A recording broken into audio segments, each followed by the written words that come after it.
هنا راح نحكي عن الاورتيك ريجurgitation. طبعا الاورتيك ريجurgitation تصنف من ضمن الايرلي دايستوليك ميرمر. طبعا راح اسمع لكم الصوت مالتها بداية الفيديو، وراح اسمع لكم نهاية الفيديو.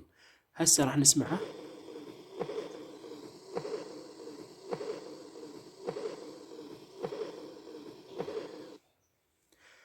طبعا وين راح نسمعها، وين نخلي السماعة، وشلون بيا موقع.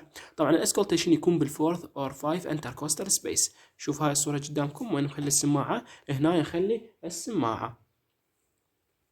طبعا اشهر السيمتوم اللي راح يجي بها هي الديزني اون اكزيرشن، يعني راح يصير عنده ضيق بالتنفس، او اورثوبنيا، راح يصير عنده ضيق بالتنفس، وخصوصا ايش وقت لما ينبطح على ظهره او من يستلقي على السرير.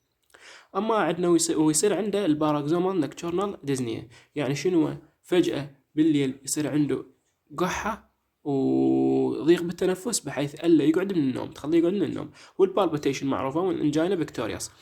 وسيانوسز، راح يصير عنده سيانوسز ان اكيوت فيس، يعني يزرق.